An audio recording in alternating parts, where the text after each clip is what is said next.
श्री शिवाय नमस्तुभ्यम। जय श्री हरि। ओम नमः शिवाय। प्रिय भक्तजनों, आज आप लोग सोमवार व्रत की बहुत ही दुर्लभ कथा सुनेंगे।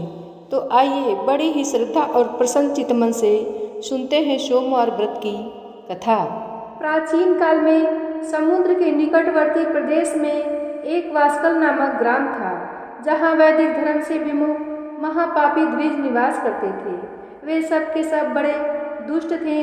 उनका मन दूषित विषय भोगों में ही लगा रहता था। वे न देवताओं पर विश्वास करते थे न भाग्य पर। वे सभी कुटिल वृत्ति वाले किसानी करते और भांति भांति के घातक अस्त्र शस्त्र रखते थे। वे व्यभिचारी और खल थे। ज्ञान, वैराग्य तथा सद्धर्म का सेवन ही मनुष्य के लिए परम पुरुषार्थ है, इस बात को वे बिल्कुल ही नहीं जानते थे। वे सभी पशु बुद्धि वाले थे। जहाँ के द्विज ऐसे हों, वहाँ के अन्य वर्णों के विषय में क्या कहा जाए। अन्य वर्णों के लोग भी उन्हीं की भांति कुशील विचार रखने वाले, स्वधर्म एवं विमुख एवं खल थे।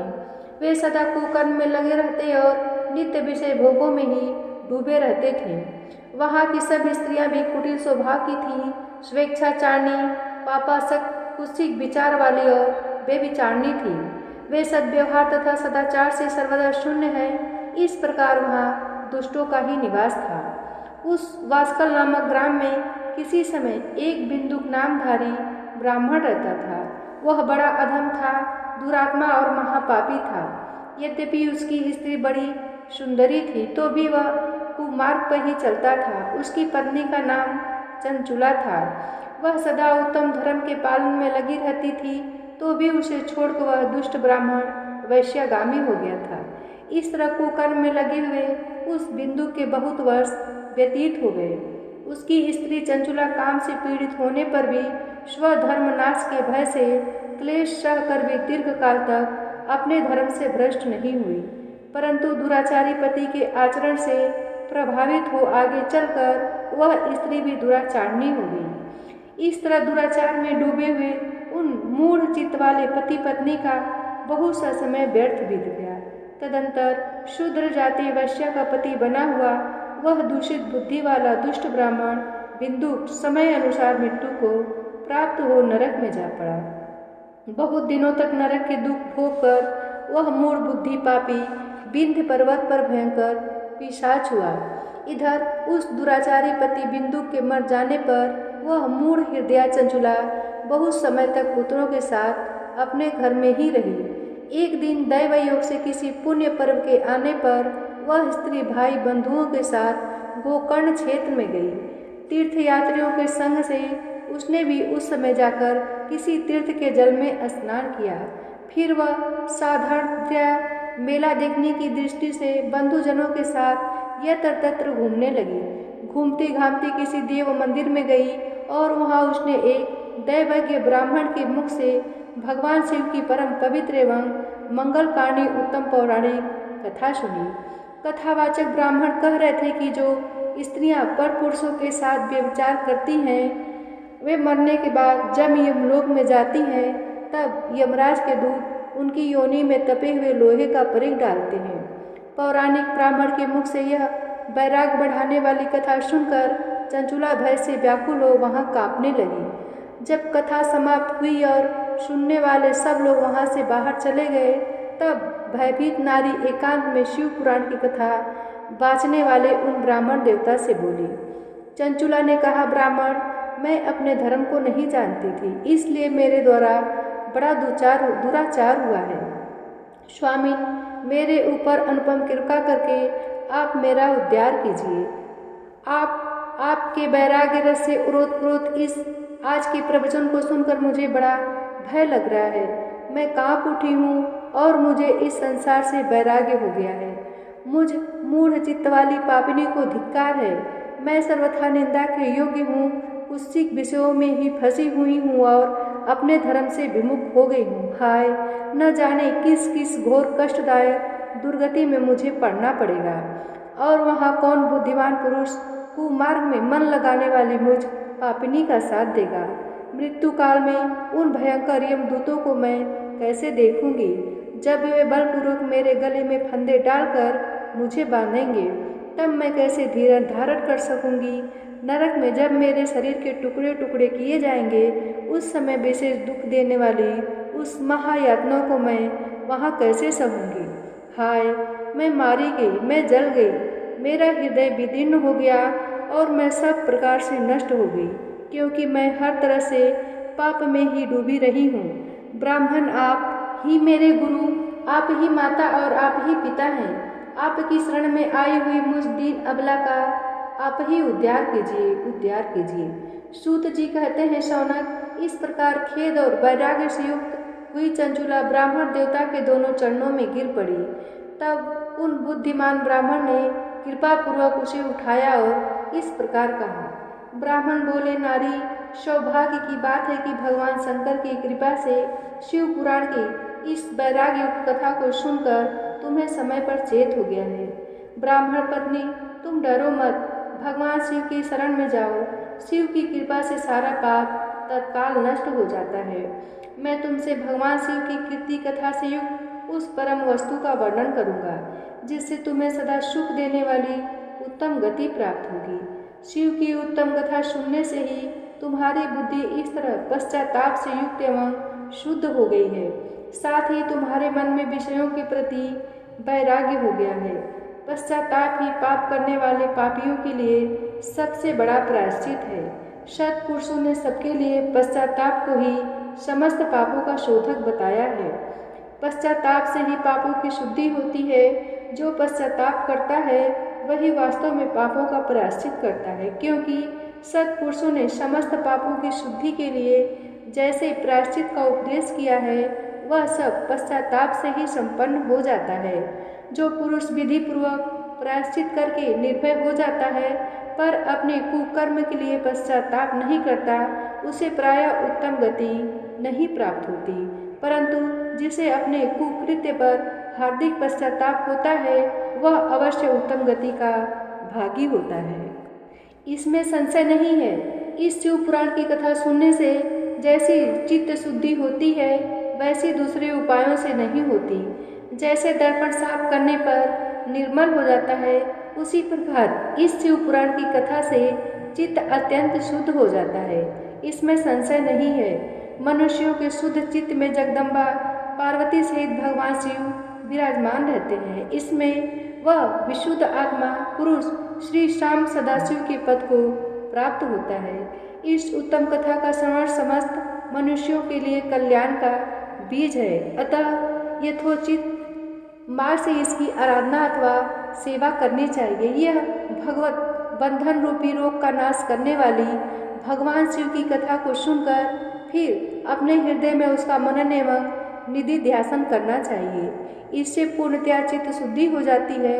चित्त शुद्धि होने से महेश्वर की भक्ति अपने दोनों पुत्रों के साथ निश्चय ही प्रकट होती है। तत्पश्चात महेश्वर के अनुग्रह से दिव्य मुक्ति प्राप्त होती है। इसमें संशय नहीं है। जो मुक्ति से वंचित है उसे पशु समझना चाहिए, क्योंकि उसका चित्त माया के बंधन में आसक्त है। वह निश्चय ही संसार बंधन से मुक्त नहीं हो पाता।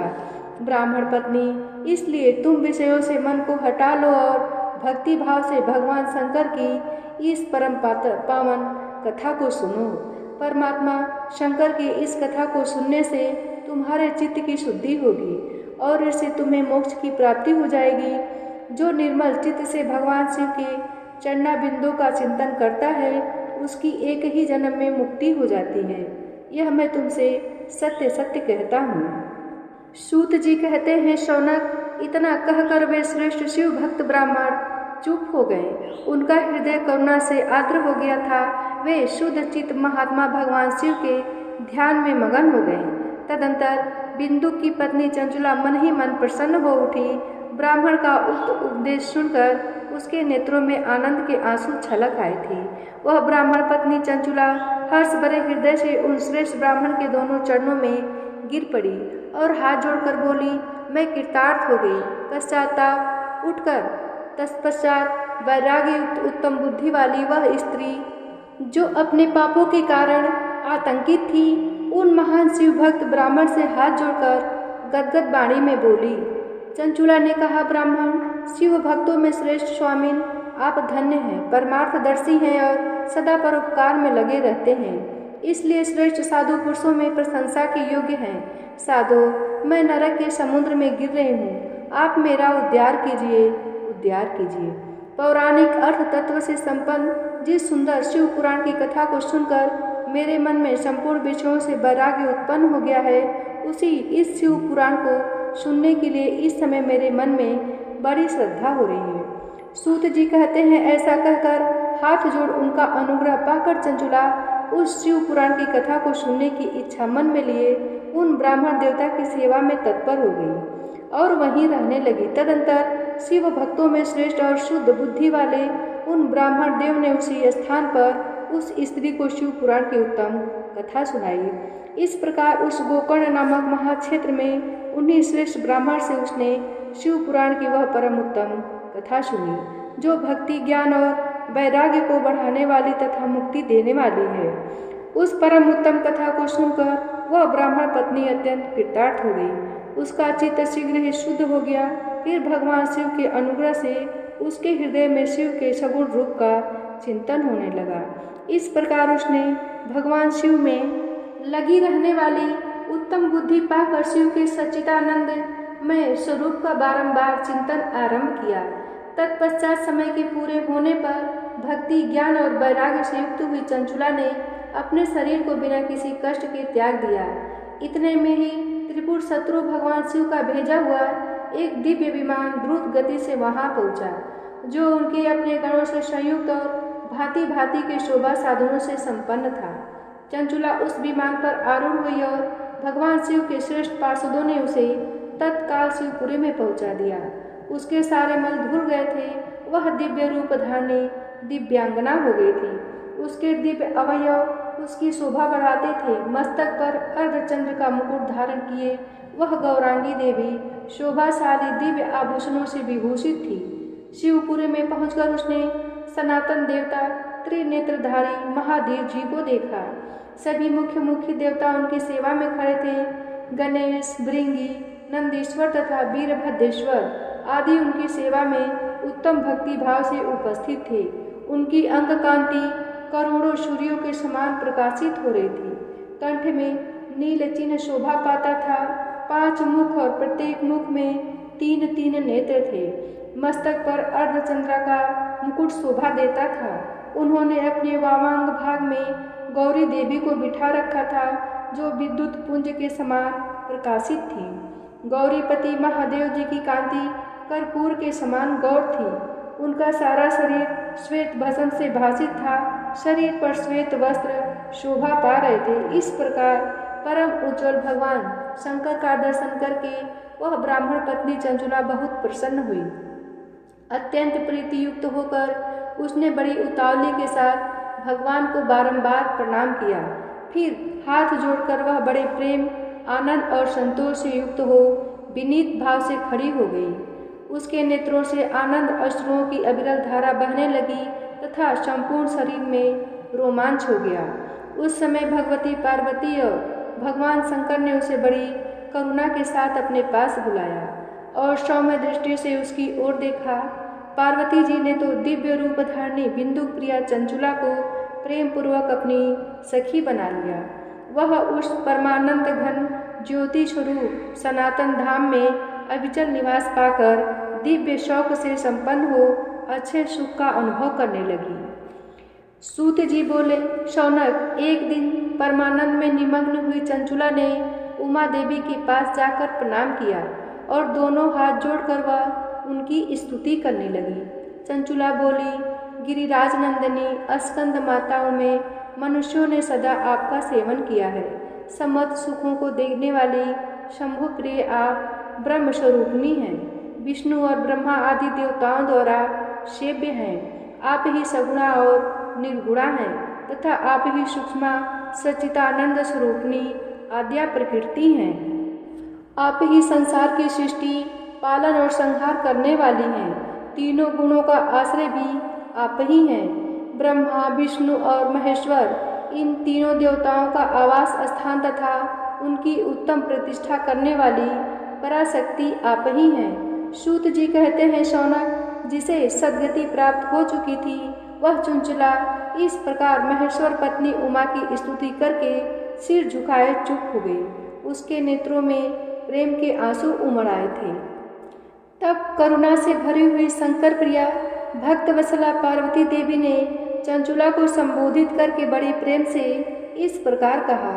पार्वती बोली, सखी चंचुले सुंदरी, मैं तुम्हारी की हुई इस स्तुति से बहुत प्रसन्न हूँ। बोलो, क्या वर मांगती हो? तुम्हारे लिए मुझे कुछ भी अदेय नहीं है। चंचुला बोली, निष्पाप गिरिराज कुमारी, मेरे पति बिंदुक इस समय कहाँ हैं? उनकी कैसी गति हुई है यह मैं नहीं जानती। कल्याणमयी दीनवत्सले, मैं अपने उन पतिदेव से जिस प्रकार संयुक्त हो सकूं वैसा ही उपाय कीजिए। महेश्वरी महादेवी, मेरे पति एक शूद्र जाति वैश्या के प्रति आसक्त थे और पाप में ही डूबे रहते थे। उनकी मृत्यु मुझसे पहले ही हो गई थी, न जाने वे किस गति को प्राप्त हुए। गिरिजा बोली, बेटी, तुम्हारा बिंदुक नाम वाला पति बड़ा पापी था। उसका अंतःकरण बड़ा ही दूषित था। वैश्या का उपभोग करने वाला वह महामूढ़ मरने के बाद नरक में पड़ा। अगणित वर्षों तक नरक में नाना प्रकार के दुख भोग कर वह पाप आत्मा अपने शेष पाप को भोगने के लिए विंध्य पर्वत पर पिशाच हुआ है। इस समय वह पिशाच अवस्था में ही है और नाना प्रकार के क्लेश उठा रहा है। वह दुष्ट वही वायु पीकर रहता है और सदा सब प्रकार के कष्ट सहता है। सूत जी कहते हैं, सौनक, गौरी देवी की यह बात सुनकर उत्तम व्रत का पालन करने वाली चंचुला उस समय पति के महान दुख से दुखी हो गई। फिर मन को स्थिर करके उस ब्राह्मण पत्नी ने व्यथित हृदय से महेश्वरी को प्रणाम करके पुनः पूछा। चंचुला बोली, महेश्वरी महादेवी, मुझ पर कृपा कीजिए और दूषित कर्म करने वाले मेरे उस दुष्ट पति का अब उद्धार कर दीजिए। देवी, कुत्सित बुद्धि वाले मेरे पति उस पापात्मा को किस उपाय से उत्तम गति प्राप्त हो सकती है, यह शीघ्र बताइए। आपको नमस्कार है। पार्वती ने कहा, तुम्हारा पति यदि शिव पुराण की पुण्यमयी उत्तम कथा सुने तो सारी दुर्गति को पार करके वह उत्तम गति का भागी हो सकता है।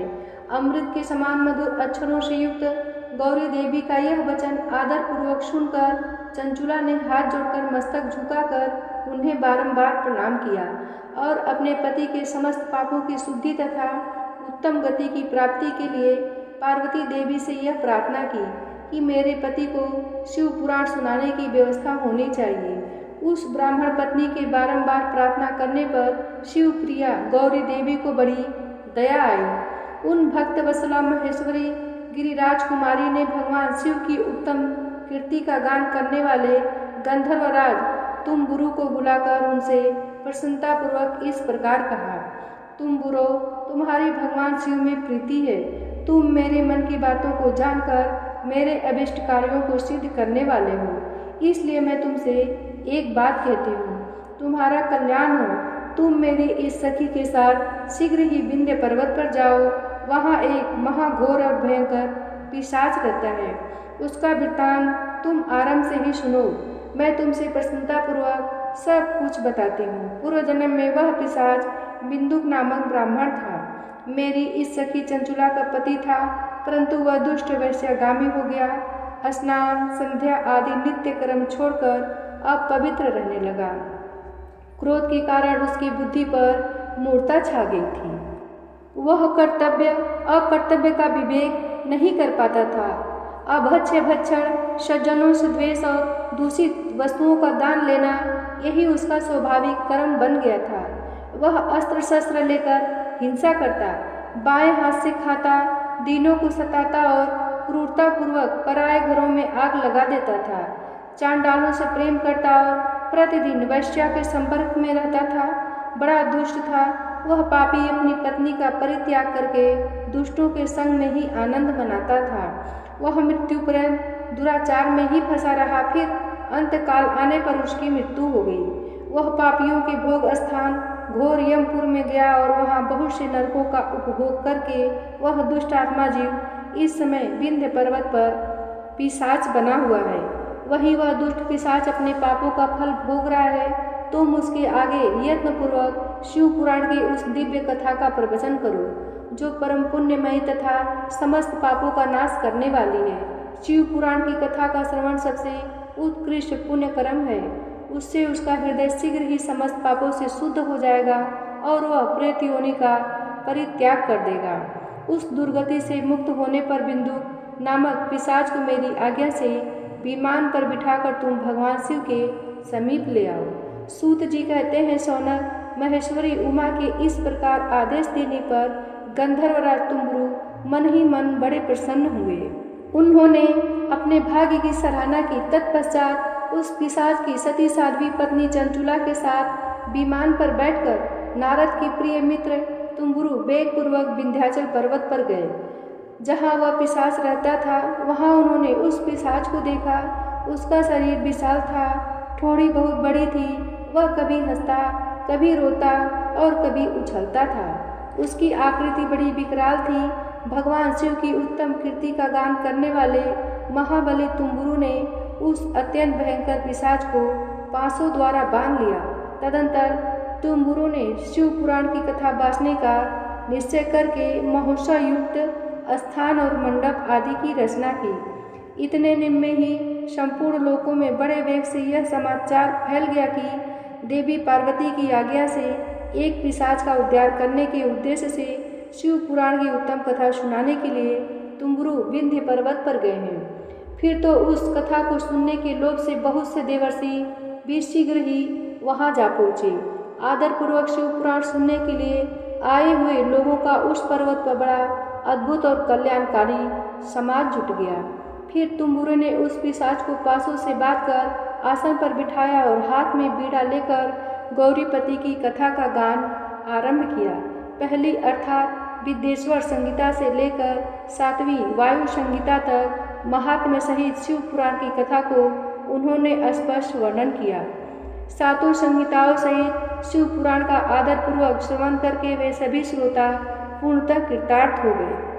उस परम पुण्यमय शिव पुराण को सुनकर उस पिशाच ने अपने सारे पापों को धोकर उस पैशाचिक शरीर को त्याग दिया। फिर तो शीघ्र ही उसका रूप दिव्य हो गया, अंग कांति गौरवर्ण की हो गई। शरीर पर श्वेत वस्त्र तथा सब प्रकार के पुरुषोचित आभूषण उसके अंगों को उद्दासित करने लगे। वह त्रिनेत्रधारी चंद्रशेखर रूप हो गया। इस प्रकार दिव्य देहधारी होकर श्रीमान बिंदु अपनी प्राण बल्लभा चंचुला के साथ स्वयं भी पार्वती बल्लभ भगवान शिव का गुणगान करने लगा। उसकी स्त्री को इस प्रकार दिव्य रूप से सुशोभित देख वे सभी देवर्षि बड़े विस्मित हुए। उनका चित्त परमानंद से परिपूर्ण हो गया। भगवान महेश्वर का वह अद्भुत चरित्र सुनकर वे सभी श्रोता परम कृतार्थ हो प्रेम पूर्वक श्री शिव का यशोगान करते हुए अपने अपने धाम को चले गए। दिव्य रूपधारी श्रीमान बिंदु भी सुंदर विमान पर अपने प्रियतमा के पास बैठकर सुखपूर्वक आकाश में स्थित हो बड़ी शोभा पाने लगा। तदंतर महेश्वर के सुंदर एवं मनोहर गुणों का गान करता हुआ वह अपनी प्रियतमा तथा तुम्बरु के साथ शीघ्र ही शिव धाम में जा पहुँचा। वहाँ भगवान महेश्वर तथा पार्वती देवी ने प्रसन्नतापूर्वक बिंदु का बड़ा सत्कार किया और उसे अपना पार्षद बना लिया। उसकी पत्नी चंचुला पार्वती जी की सखी हो गई। उस घनीभूत ज्योति स्वरूप परमानंदमय सनातन धाम में अविचल निवास पाकर वे दोनों दंपति परम सुखी हो गए। यह कथा यही समाप्त होती है। प्रिय भक्तजनों, प्रेम से बोलिए शंकर भगवान की जय हो, माता पार्वती की जय हो।